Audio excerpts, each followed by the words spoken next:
ကျွန်တော်နောက်မှမြင်နေရတာကတော့ဒီဟာကတော့မိန်းမုံဆရာတော်ရဲ့62နှစ်ပြည့်မွေးနေ့စိန်ဘုတ်ကိုတင်ထားတာပဲဖြစ်ပါတယ်အခုကျွန်တော်ကလည်းမိန်းမုံဆရာတော်ရဲ့မွေးနေ့ကိုသွားနေရပဲဖြစ်ပါတယ်ဒီလမ်းကတော့မိန်းမုံဆရာတော်ကျောင်းရှိတဲ့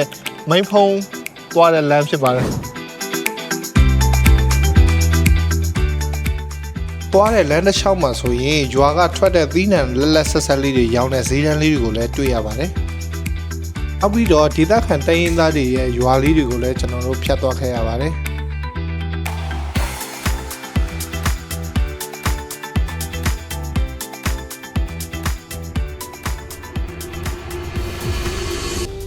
မိန်းမုံဆရာတော်ကို1964ခုနှစ်မှာအဖပေါ်ခန်းလာနဲ့အမိနန်းဆိုင်လာတော့ကထိုင်းနိုင်ငံချင်းရိုင်ခရိုင်မဲခမ်းမြို့မှာမွေးဖွားခဲ့ပါတယ်။အသက်17နှစ်မှာကိုရင်ဝတ်ခဲ့ပြီးတော့အသက်73နှစ်အရွယ်လောက်မှာဆရာတော်ကိုကြီးညိုတဲ့တကားမတွေလည်းပေါ်များလာခဲ့ပါတယ်။16နှစ်အရွယ်လောက်မှာတော့ဆရာတော်ကတာချီလိတ်မြို့မိန်းဖုံးရွာအနီးတောထဲမှာတရားလာအားထုတ်ခဲ့ပါတယ်။ဆရာတော်ဟာမိန်းဖုံးမှာပဲသတင်းသုံးတာများလာတာကြောင့်မိန်းဖုံးဆရာတော်လို့လူသိများလာခဲ့ပါတယ်။ကျွန်တော်တို့နိုင်ဝက်လောက်ဆိုင်ကမောင်းလာပြီးတဲ့အခါမှာတော့ဒီမိန်းဖုံးသွားတဲ့လမ်းပေါ်မှာဒီဖျားကြီးကိုကျွန်တော်တွေ့ရပါတယ်။ရွာ၄ရွာလောက်ဖြတ်ပြီးတဲ့အခါမှာလမ်းပေါ်မှာဒီဈေးဆိုင်ခန်းတွေနဲ့အများကြီးပွဲတော်အတွက်ကျင်းပထားတာတွေ့ရပါတယ်ဒီဖျားဆိုရင်ဒီအိန္ဒိယနိုင်ငံဂါယာပြည်နယ်မှာရှိတဲ့မဟာဗောဓိစေတီပုံစံမျိုးကိုမိန်းမုံဆရာတော်ကပြန်လည်ပြီးတော့တည်ထားကိုးကွယ်ထားရဖြစ်ပါတယ်ဒါကတော့မြတ်စွာဘုရားဖွားမြင်တဲ့လုံလင်းအင်ဂျင်တော်ပုံစံကိုပြုလုပ်ထားရဖြစ်ပါတယ်ဒီမှာမြတ်စွာဘုရားကိုဖွားမြင်ပြီးချင်းမှာအမှမြတ်စွာဘုရားကလမ်းထားလျှောက်တဲ့ခြေလမ်းခုနှစ်လမ်းကိုကြာပန်းပုံစံမျိုးနဲ့တွေ့ရပါတယ်ဒါကျွန်တော်အထင်စတူဒီတာကျွေးရထင်ပါတယ်ကျွန်တော်သွားစားကြည့်ပါဦးမယ်ဘာရမလဲသွားကြည့်ပါဦးဘာဒါတော့ sandwich ဒီကတော့ဘာလဲမသိဘူးကျွန်တော်ဗုဒ္ဓဂါယာဖျားကိုကြော်လာပြီးတဲ့အချိန်မှာတော့မဲခေါင်မြစ်တစ်ဖက်ကကလာအိုနိုင်ငံရဲ့တောင်တန်းကြီးတွေကိုလှမ်းမြင်နေရပြီပဲဖြစ်ပါတယ်မိန်းမုံဆရာတော်ဘုန်းကြီးကျောင်းကိုမရောက်ခင်2မိုင်လောက်အလိုမှာကတည်းကကားထက်ရှည်ကြီးတွေပိတ်နေတာကိုကျွန်တော်တွေ့ခဲ့ရပါတယ်။ကျွန်တော်တို့ကစိုက်ကယ်နဲ့သွားခဲ့တာမို့လို့ဒီကားပိတ်တာမျိုးကိုမကြုံခဲ့ရပါဘူး။မိန်းမုံဆရာတော်ကျောင်းနဲ့နီးလာတာနဲ့အများဒီလောက်နေပူကြီးထဲမှာလူတွေအများပြားကိုလည်းတွေ့ခဲ့ရပါတယ်။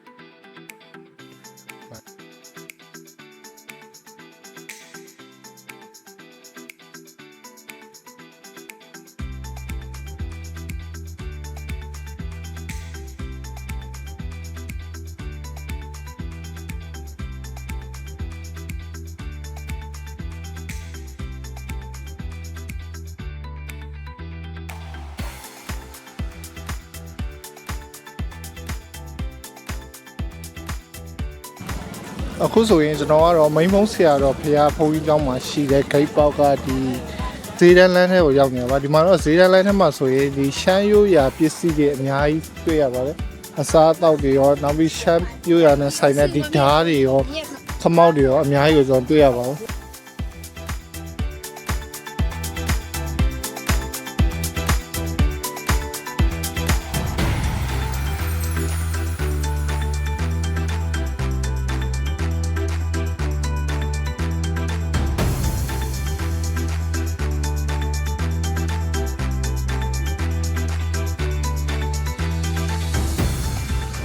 အခုကတော့ကျွန်တော်ဒီမိန်းဖုံးဆရာတော်ပွဲစည်းကနေလာရင်အောက်ဖက်မှာဆိုရင်ဒါမဲခေါင်မြေပေါ့ဟိုဘက်ကန်းဆိုရင်အဲ့ဒါလာအိုဘက်ကန်းမှာအဲ့ဒါတော့ဒီနောက်မှာလှေတွေကိုတွေ့ရမှာပါအဲ့လှေတွေမှာလာအိုအလန်ထိုင်းအလန်လိုမျိုးထောင်ထားတာပါလေအဲ့ဒါကတော့လာအိုဘက်ကလာတဲ့လူတွေထိုင်းဘက်လာတဲ့လူတွေဆရာတော်ဘုရားမိန်းဖုံးဆရာတော်ဘုရားကိုလာဖူးကြတဲ့လူတွေပေါ့နော်အမှ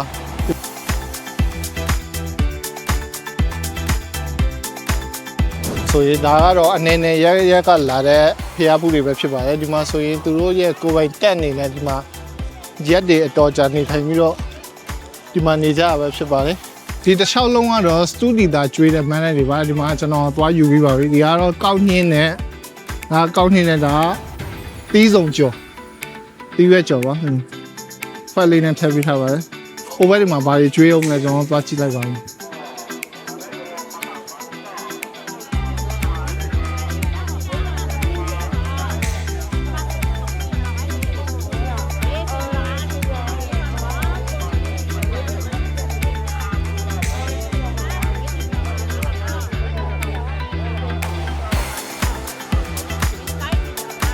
အော်ဒီမှာစတူဒီသားရေယူပြီးပါပြီဒါတွေအကုန်လုံးကတက်တက်လို့ချက်တာပါကျွန်တော်နောက်မှလည်းအကုန်လုံးမြင်နေရတဲ့ manner တွေအကုန်လုံးအဲ့ဒါအကုန်လုံးကစတူဒီသား manner ဖြစ်ပါတယ်သွားကြည့်ရအောင်ပါဘာတွေရှိသေးလဲဆိုတော့ น้องจับครับ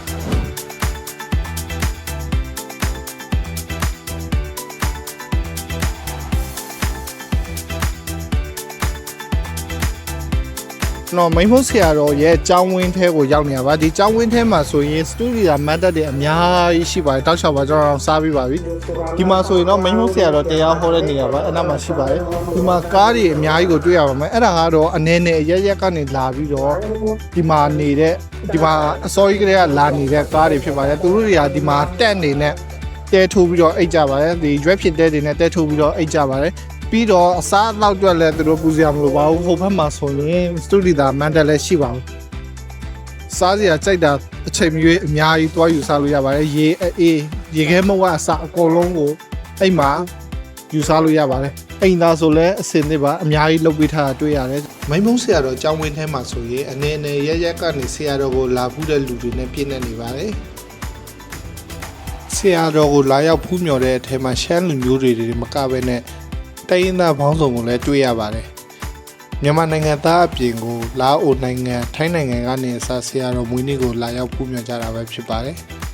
ကျွန်တော်တို့ရောက်သွားတဲ့အချိန်ကနေ့လယ်7နှစ်ပဲဖြစ်တာဆိုတော့ဆရာတော်တရားဟောမဲ့အချိန်ကိုလာရောက်စောင့်နေကြတာပဲဖြစ်ပါတယ်ကျွန်တော်တို့အရင်ကအရန်ကျဲပါတယ်လို့ထင်တဲ့ဒီဆရာတော်ကျောင်းဝင်းကြီးကလည်းဒီလူတွေနဲ့ကြမှာအကုန်လုံးတရားနာဖို့နေစရာထိုင်စရာမတွေ့ရလောက်အောင်ကိုပြည့်ညက်ချက်နေပါတယ်ဆရာတော်က3နာရီလောက်မှတရားဟောဖို့ကြီးညာထားပေမဲ့12နာရီလောက်ကတည်းကလူတွေကနေရာယူထားကြပြီးပါပြီဆရာတော်ကိုအနီးကဖူးမြော်ချင်တာကြောင့်ဆရာတော်ရဲ့အနီးဆုံးဖြစ်တဲ့နေရာတွေမှာကိုစီနေရာယူနေကြပါတယ်ဒီနေရာကတော့တလပိုင်း9ရက်နေ့ကျရင်ဆရာတော်ရေသက်ပဲပဲနေရာပဲဖြစ်ပါတယ်ဘယ်သူမှဝင်လို့မရပါဘူးအမဝလုံးနဲ့တားထားပါတယ်နေရာမှာသေးသေးချာချာကိုလှုပ်ထားတွေ့ရပါတယ်ဆရာတော်မွေးနေ့ရဲ့နောက်ဆုံးရက်ဖြစ်တဲ့9ရက်နေ့တလပါယူချိုးမှာပဲဖြစ်ပါတယ်ဒါကတော့ဒီမိန်းဖုံးဆရာတော်ရဲ့နှီးဖျားကျောင်းဆောင်ကိုရောက်နေရပဲဖြစ်ပါတယ်ကျွန်တော်ကတော့အခုဆိုရင်ရှမ်းဦးစီတန်တွေကိုလည်းကြားနေရပါတယ်နှီးဖျားကျောင်းဆောင်ရှေ့မှာဒီမိန်းဖုံးဆရာတော်ရဲ့ရုပ်ထုကိုလည်းတွေ့ရပါတယ်ဒီမှာလှူမန်းသူတွေများပြီးတော့ယူမန်းသူတွေမရှိဖြစ်နေကျွန်တော်တွေ့ရတော့ဒီကားတွေဆိုတာလဲဟိုမှာအထောက်ထုံးနေလှူနေကြတာဒါပေမဲ့ယူမန်းသူတောင်မရှိသလောက်ဟိုဖြစ်ဒီဘက်မှာလည်းဘာပြီးနေလဲမသိဘူးလူအုပ်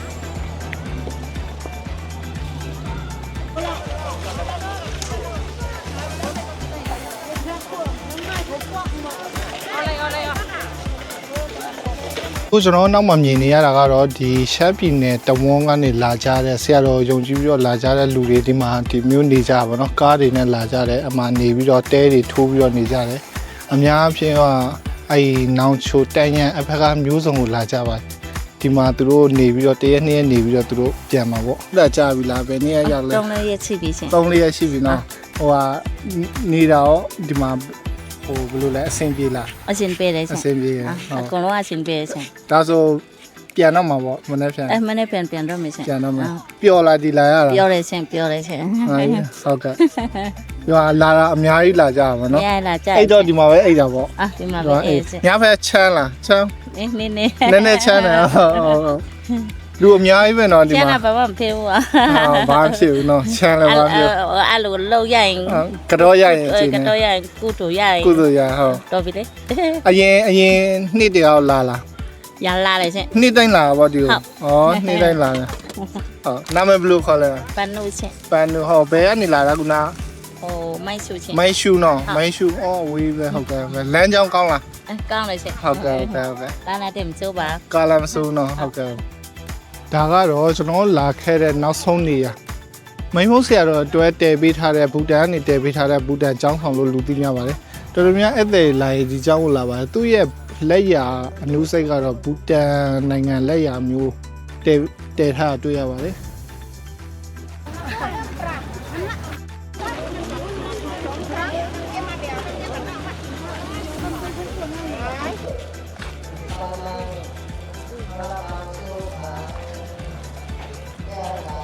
အခုကျွန်တော်နောက်ကဆောင်းမှာဆိုရင်တော့ဒီမိမုံဆရာတော်ဖရာတရားဟောကြားနေပြီပဲဖြစ်ပါတယ်ဒီနောက်မှာလူပေါင်းကအများကြီးပါပဲတင်ကွင်းမြေတစ်ခုလုံးကလူတွေနဲ့ပြည့်နေပါတယ်ဒီမှာဆိုရင်လူတွေကလည်းအများကြီးပဲအများအပြားတော့ရှမ်းလူမျိုးတွေတွေ့ရပါတယ်ဒီမိမုံဆရာတော်ဖရာကျွန်တော်ထင်ထားလို့3နာရီမဟုတ်ဘဲနဲ့2နာရီလောက်ကတည်းကတရားဟောနေပါတယ်အခုဆိုရင်ကျွန်တော်တို့ကတရားဟောတာခဏကြည့်ပြတာလည်းကျွန်တော်လည်းပြန်ပါတော့မယ်